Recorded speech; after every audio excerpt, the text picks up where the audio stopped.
Job job job and we have to work for this. একটা আলাদা প্ল্যাটফর্মের প্রয়োজন আছে। পশ্চিমবঙ্গর যুবা ওরা কি চাইছে, রাজীব কুমার সঙ্গে আমার এভরিডে এমনি কথা হয়। এই ইলেকশনের সময় পুলিশের ভূমিকা, ওরা খুব ওয়েল ইনফর্মড ডিসিশন ওরা নিচ্ছে। সাধারণ মানুষ কিন্তু মুক্তি চাইছে। এই মুহূর্তে আমার সঙ্গে যিনি রয়েছেন তাকে বাংলার মানুষ চেনেন, কারণ তিনি বিভিন্ন সময় বিভিন্ন দায়িত্ব পালন করেছেন। কখনো এডিজি সিআইডি, কখনো কলকাতা পুলিশের সিপি, এছাড়া একাধিক পদে তিনি দায়িত্ব পালন করেছেন। তিনি হচ্ছেন প্রাক্তন আইপিএস রাজেশ কুমার। আপনাকে দেওয়ালে স্বাগত। হঠাৎ করে এমন সিদ্ধান্ত কেন? সর্বপ্রথম তো আমি দোওয়ালের এত বড় নেটওয়ার্ক আছে সবই দর্শকদেরকে আমার শ্রদ্ধা নমস্কার জানাচ্ছি। ধন্যবাদ। এবং যে প্রশ্নটা আপনি করেছেন কি এই সিদ্ধান্তটা basically continuity of public service. আমি লাস্ট 35 ইয়ার্স থেকে বেশি 35 বছরের বেশি জনসেবার মধ্যে আমি রয়েছি। 31 জানুয়ারি 2026-এ রিটায়ার হওয়ার পরে আমি ওই জিনিসটাকে কন্টিনিউ করতে চাইছি এবং ওর জন্যে একটা আলাদা প্ল্যাটফর্মের প্রয়োজন আছে যার মাধ্যমে এটাকে কন্টিনিউ করা যেতে পারে। আমি এটা ধন্যবাদ দেব আমাদের মাননীয় প্রধানমন্ত্রী শ্রী নরেন্দ্র মোদীজিকে, মাননীয় গৃহমন্ত্রী শ্রী অমিত শাহজিকে, আমাদের রাজ্যের যিনি সব থেকে বেশি লোকপ্রিয় আমাদের নেতা আছেন মাননীয় শ্রী শুভেন্দু অধিকারীজি, শ্রমিক ভট্টাচার্যজি এবং অন্যান্য যারাও বিজেপির সিনিয়র লিডারশিপ আছে, আমি সকলকেই ধন্যবাদ দিচ্ছি কি ওরা আমার উপরে একটা আস্থা রেখেছে, বিশ্বাস রেখেছে এবং আমাকে এই জনসেবার কার্যের মধ্যে লেগে থাকার জন্য যে একটা স্থান দিয়েছেন তার জন্য আমি কৃতজ্ঞ আছি। স্যার, আপনি পুলিশের সঙ্গে বহু বছর যুক্ত ছিলেন, বিভিন্ন দায়িত্ব পালন করেছেন। এ রাজ্যে ইলেকশনের সময় অনেক ক্ষেত্রে পুলিশের ভূমিকা নিয়ে প্রশ্ন ওঠে। আপনিও একজন প্রাক্তন আইপিএস, বিভিন্ন দায়িত্ব পালন করেছেন। এই ইলেকশনের সময় পুলিশের ভূমিকা ঠিক থাকবে বলে আপনার মনে হয়? দেখুন, আমাদেরকে এটা সবসময় বিশ্বাস রাখা উচিত কি যারা ইলেকশন করাচ্ছে, আমাদের নির্বাচন আয়োগ, ইলেকশন কমিশন অফ ইন্ডিয়া, তাদের দক্ষতার উপরে কোনো ধরনের কোনো প্রশ্নচিহ্ন আসতে পারে না। আমি আশা করি আমাদের নির্বাচন কমিশন খুব দক্ষতার সঙ্গে যা ডিসিশন প্রয়োজন হবে সেটা নিয়ে ফ্রি অ্যান্ড ফেয়ার পোল এটা আমাদের ওয়েস্ট বেঙ্গলে করাবে এবং মানুষ যে যাকে চাইবে তারা ইলেক্ট হবে। স্যার, আপনাকে যেখান থেকে লড়াইয়ের জন্য বিজেপি আপনার ঠিক করেছে, ইতিমধ্যে তালিকা প্রকাশ হয়ে গেছে, জগদ্দল। জগদ্দল কেন? জগদ্দল কি আপনি বলেছিলেন যে ওখান থেকে আপনার লড়াই করার ইচ্ছে ছিল, নাকি না দল ঠিক করে দিয়েছে? এখন দলের তো অনেক ধরনের জিনিসটা দল দেখে কোথায় কাকে রাখা ভালো। যখন আমি এর জন্য প্রস্তুত হয়ে গেছি কি আমি সেবার জন্য অ্যাভেলেবল আছি, এখন কোন আসনটা ঠিক হবে এটাও আমি একদম নতুন এন্ট্রেন্ট হিসাবে আমি ঠিক করব, এটা ঠিক না। আমাকে যেখানে দিয়েছে আমি পুরো ফুল তাকতের সঙ্গে আমরা ওখানে লড়াই করব, মানুষের সেবার জন্য নিজেকে লাগাবো। মানুষের কাছে যে একটা বিকাশ মডেল আমাদের মাননীয় প্রধানমন্ত্রী যেটা রেখেছেন, ওই বিকাশ মডেলটা মানুষের সামনে রাখবো।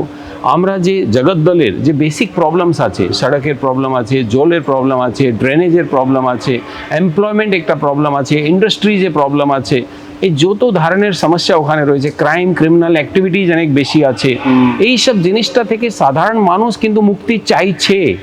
আমরা যেন এই কাজটা করতে পারি, আমরা ওই মডেলটা ওনাদের সামনে রাখবো। একটা সশক্ত প্রশাসন, সুদৃঢ় প্রশাসন, এই প্রশাসনের যে জিনিসটা আমরা আমাদের মডেলটাকে আমরা সামনে নিয়ে এসে একটা বিকল্প মানুষের সামনে রাখবো এবং আমরা আশা করি জগদ্দল থেকেই নেই, আমরা পশ্চিমবঙ্গে একটা বড় জয়ের দিকে যাচ্ছি। এ রাজ্যের ইলেকশন চলছে বা ইলেকশন হবে সামনে, অন্যদিকে আরও 4টে রাজ্যে ইলেকশন রয়েছে: আসাম, কেরল, তামিলনাড়ু, পুদুচেরি, সঙ্গে পশ্চিমবঙ্গ। এবং সবথেকে বড় কথা, এবার এই নির্বাচন যখন ঘোষণা হলো সেদিন রাত্রেবেলা এখানকার ডিজি, সিপি, এইচএস, সিএস সবাইকে সরিয়ে দেওয়া হলো, এডিজি এলোকে। বাংলায় কেন এটা ঘটে, কেন করতে হয়? দেখুন, আমরা তো অন্য রাজ্যেও এটা দেখি, কোনো জায়গায় কম কোনো জায়গায় বেশি ঘটনা হয়, কিন্তু সবথেকে বড় বিশ্বাস আমাদের আছে আমাদের চুনাব আয়োগের উপরে, ইলেকশন কমিশন অফ ইন্ডিয়া। তাদের মধ্যে অনেক দক্ষ লোক যারা রয়েছে, ওরা খুব ওয়েল ইনফর্মড ডিসিশন ওরা নিচ্ছে। তাদের কাছে সব ধরনের রিপোর্ট আছে, তারা ওর উপরে বেশ করে ওরা বুঝতে পারছে কোনটা কাজ কাকে দিয়ে ভালো করানো হবে, কোন জায়গায় কাকে অবজারভার লাগানো হবে, পুলিশ অবজারভার লাগানো হবে, কোন জায়গায় কোন লোক থাকবে না থাকবে। ডেফিনেটলি একটা ইনফর্ম ডিসিশন আছে। যখন গভর্নমেন্টও চলে তখন তারা সরকারের মধ্যে যখন ওরা ডিসিশন নেয় কাকে কোন পোস্টে বসাবে কি করবে, ওটাও একটা ওয়েল ইনফর্ম ডিসিশনের পার্ট। তো আমি এটা আশা করি কি যারাও এইসব জায়গায় থাকে ওরা খুব ওয়েল ইনফর্ম ডিসিশন ওরা নেয়, আর এই ইনফর্ম ডিসিশনের পরে ভালো কাজটা হয়। তো নির্বাচন আয়োগ যেটা করছে ওর মধ্যে আমাদের সকলকে বিশ্বাস রাখতে হবে, ওরা খুব ভালো নির্বাধ নিরপেক্ষ ফ্রি অ্যান্ড ফেয়ার ইলেকশন করাবে এবং মানুষের যে রায় আছে ওটা সকলের সামনে আসবে। মমতা বন্দ্যোপাধ্যায়ের সঙ্গে আপনি দীর্ঘদিন কাজ করেছেন এবং এখন একটা অন্য জগতে পৌঁছে গেছেন বা অন্য জায়গায় পৌঁছে গেছেন। এ রাজ্যের যে সমস্ত জুনিয়র আপনার যারা আইপিএস রয়েছেন বা অন্যান্য পুলিশ আধিকারিকরা আপনাকে স্যার বলতেন, স্যালুট দিতেন। এখন যখন নির্বাচনে প্রচারে যাবেন জগদ্দলে, সেখানেও আমরা দেখেছি বিভিন্ন সময় একটা অভিযোগ ওঠে যে এখানকার পুলিশ বিরোধী দলগুলোর প্রচারের সময় বাধা দেওয়ার চেষ্টা করে, বিভিন্ন রকম সমস্যা করার চেষ্টা করে। এইটাকে আপনি কিভাবে ফাইট করবেন? দেখুন, এটা প্রত্যেক মানুষ নিজের ডিউটি করছে এবং আমি আশা করি যে ধরনের মডেল কোড অফ কন্ডাক্ট প্রত্যেকের ক্ষেত্রেই আছে, পলিটিক্যাল পার্টিদের ক্ষেত্রে আছে, গভর্নমেন্ট অফিসারদের ক্ষেত্রেও আছে। অনেক নিয়ম বানিয়ে দেওয়া হয়েছে, কে কোথায় মিটিং করতে পারবে, কে কবে প্রসেশন করতে পারবে, কার অ্যাপ্লিকেশন আগে এসছে তো আগে কনসিডার হবে। নির্বাচন আয়োগ কিন্তু পুরো জিনিসটাকে ফ্রি অ্যান্ড ফেয়ার করার জন্য কিন্তু অনেক পদ্ধতির উপরে কাজ করেছে। আমরা সব যদি ওই পদ্ধতিটাকে মেনে চলবো তাহলে নিশ্চিত রূপে কোনো সব ধরনের কোঅপারেশন আমরা পাবো এবং কোনো অফিসার যদি বেশি ওর মধ্যে বাধা দেওয়ার চেষ্টা করবে ওরা এক্সপোজ হবে, তার প্রতি যা অ্যাকশন হবে ওটা নেওয়া হবে। নিশ্চয়ই আমরা ওটা জানাবো এই ধরনের জিনিসটা হলে তাদের প্রতি যা অ্যাকশন নেওয়া হবে ওটা ডেফিনেটলি আমরা আশা করি নির্বাচন আয়োগ অ্যাকশনটা নেবে। আপনি জানেন যে এ রাজ্যে নির্বাচনের আগে শেষ যে বাজেট, সেই বাজেটের সময় মমতা বন্দ্যোপাধ্যায় ঘোষণা করেছেন যুবসাথী, তা নিয়ে তর্ক বিতর্ক রয়েছে। আপনি এটা কিভাবে দেখছেন? দেখুন, যত যুবসাথী যে ভাতাগুলো দেওয়া হচ্ছে ডেফিনেটলি এটা খুব ভালো পদক্ষেপ হতে পারে, কিন্তু আমাদেরকে এটা দেখতে হবে কি পশ্চিমবঙ্গর যুবা ওরা কি চাইছে। তারা চাইছে জব, তারা চাইছে কিভাবে আরও বেশি চাকরি পাবে, কিভাবে আরও অপরচুনিটিস পাবে। ওই অপরচুনিটিসগুলো আমাদেরকে ক্রিয়েট করতে হবে কি মানুষ যেন চাকরি পাবে, job job job, and we have to work for this is our line. তার মানে স্যার আপনার যেটা উদ্দেশ্য যে আগামী দিনে এ রাজ্যের যারা বেকার শিক্ষিত তাদেরকে চাকরি দেওয়া, তাই তো? ইয়েস, তাদেরকে চাকরির অপরচুনিটি আমাদের ক্রিয়েট করতে হবে যেন বাচ্চারা যে ট্যালেন্ট ওদের মধ্যে আছে তারা সেই হিসাবে কাজ করতে পারে। স্যার আমি একটা ছোট্ট প্রশ্ন করব, এটা অন্যরকম। রাজীব কুমার, রাজেশ কুমার, যেহেতু আমি নবান্নের খবর করি বা দীর্ঘদিন সাংবাদিকতা করছি, যে আপনাদের দুজনের মধ্যে একটা ভালো বন্ধুত্ব সম্পর্ক, আজকে দুজনের পথটা আলাদা হয়ে গেছে। একজন টিএমসির রাজ্যসভার সাংসদ আর আপনি বিজেপিতে ঢুকে পড়লেন। আপনি আগামী দিনে বিধায়ক হবেন কিনা সেটা মানুষ অবশ্যই বলবেন। রাজীব কুমারের সঙ্গে কথা হয়েছে টিকিট পাওয়ার পর? রাজীব কুমার সঙ্গে আমার এভরিডে এমনি কথা হয় এবং উনি যে রাজ্যসভার সাংসদ হয়েছেন উনি খুব দক্ষ আইপিএস অফিসার। উনি অপরচুনিটি পেয়েছেন একটা বড় প্ল্যাটফর্মে কাজ করার জন্য। আমার শুভেচ্ছা শুভকামনা ওনার সঙ্গে সবসময় আছে।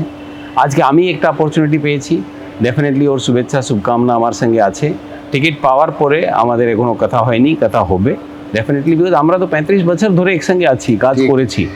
আমরা যখন Lal Bahadur Shastri national academy of অ্যাডমিনিস্ট্রেশনে যখন ঢুকলাম, তারপরে সর্দার বল্লভভাই পটেল ন্যাশনাল পুলিশ একাডেমিতে গেলাম এবং তারপরে ওয়েস্ট বেঙ্গল ক্যাডারই অ্যালট হলো, তখন থেকে তো আমরা একসঙ্গে কাজ করছি, একসঙ্গেই আছি। আমাদের রিলেশন ডেফিনেটলি আমার সব ব্যাচমেটদের সঙ্গে আমার রিলেশন খুব ভালো, কিন্তু রাজীব আর বাকি যারা আমার ক্যাডারে যারা আমার ব্যাচমেট আছে তাদের সঙ্গে আমার খুব ঘনিষ্ঠ সম্বন্ধ আছে।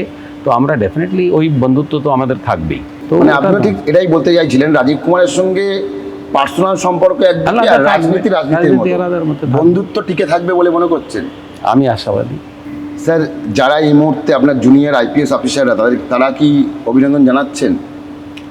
অনেক লোক তো আমাকে ফোন করে বলছি ডেফিনেটলি, যাদের, বিকজ এটা কিন্তু নো পলিটিক্যাল ওর বাইরে আছে জিনিস, রাইট? এ তো পার্সোনাল রিলেশন আছে। স্যার, আপনি জগদ্দলের মানুষের জন্য কি বার্তা দেবেন এবং জগদ্দলের জন্য যদি আপনি জিতে আসেন প্রথম কাজ কি করবেন?